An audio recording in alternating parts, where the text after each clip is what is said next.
आखिर पोकेमोन के टाइप्स को किसने बनाया? क्या वो खुद से बने हैं या फिर उन्हें किसी ने बनाया गया है? ये पोकेमोन की बहुत बड़ी मिस्ट्री है, पर इसके ऊपर कोई ध्यान ही नहीं देता। तो चलिए चलते हैं करोड़ों साल पहले, जब धरती पर कुछ भी नहीं हुआ करता था। धरती पर होता तो बस ज़मीन और उसके अलावा कुछ भी नहीं। धीरे धीरे उस धरती पर पानी आना चालू हुआ, जो धीरे धीरे बहुत बढ़ गए। हजारों सालों बाद कुछ एस्टेरॉइड्स पानी में गिरने की वजह से कुछ एनिमल्स पैदा होने लगे। कुछ सालों बाद पानी में रहने वाले एनिमल्स ज़मीन में आने लगे।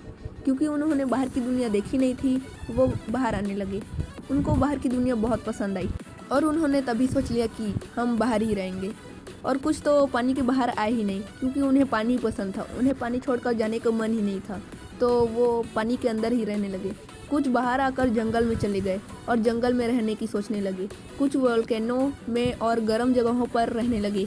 सभी को अच्छे खाने मिलते रहते थे, क्योंकि कहीं जगह खाने की कमी नहीं थी, इसलिए उन्हें कहीं जाना नहीं पड़ता और वो बैठे बैठे खाना खाते थे। उन्हें कुछ नहीं करना पड़ता था। लेकिन एक समय ऐसा आया कि सभी जगह खाना ख़त्म हो गया।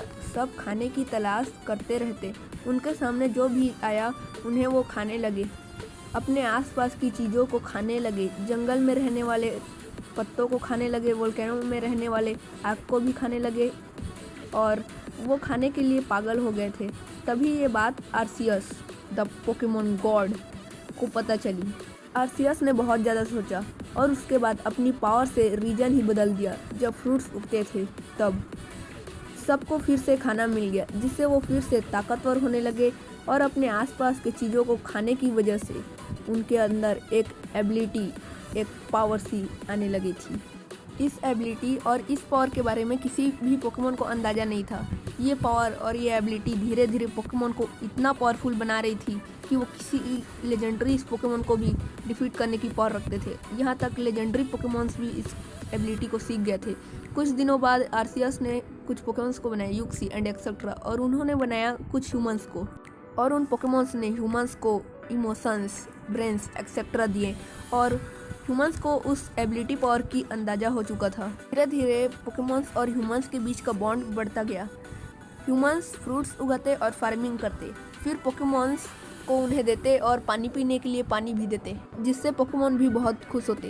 ह्यूमंस की हेल्प करने के लिए पोकेमोन भी पीछे नहीं हटते और जिनका कुछ अस्तित्व ही नहीं था इस वर्ल्ड में, वो आज पोकेमोन्स बन चुके थे। ऐसे ही करते करते पोकेमोन्स और ह्यूमंस का एवोल्यूशन बढ़ता गया, जिसमें पोकेमोन्स और ह्यूमंस एक फैमिली बन चुके थे। पोकेमोन्स खुद बच्चे बनकर बच्चों के साथ खेलने लगते।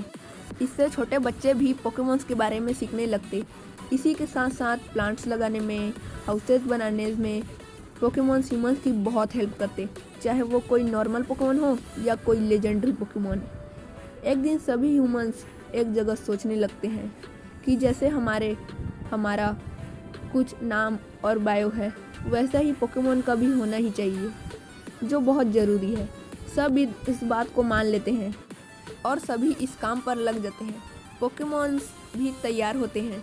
काम शुरू करने से पहले उनसे बोला जाता है कि पोकेमोन के नेचर, एबिलिटीज़ और पावर को देखकर ही उन्हें नाम दिया जाए। जैसे अगर कोई पोकेमोन ठंडी जगह में रहना पसंद करता है तो उसे आइस टाइप देना चाहिए और उसी से रिलेटेड नाम भी देना चाहिए। ऐसा करते करते सभी को खुद का नाम और बायो टाइप्स मिल चुका था। करोड़ों साल बाद पोकेमोन टूर्नामेंट्स नाम का एक मैच चालू होता है, जिसमें एक दूसरे के पोकेमोन्स लड़ते हैं, जिससे पूरा प्रूव हो गया कि पोकेमोन्स को खुद का नाम और टाइप्स होना ही चाहिए। तो कुछ इस तरह से मिला था पोकेमोन को खुद का नाम और खुद का टाइप। तो मिलते हैं नेक्स्ट वीडियो में, तब तक के लिए सायोनारा।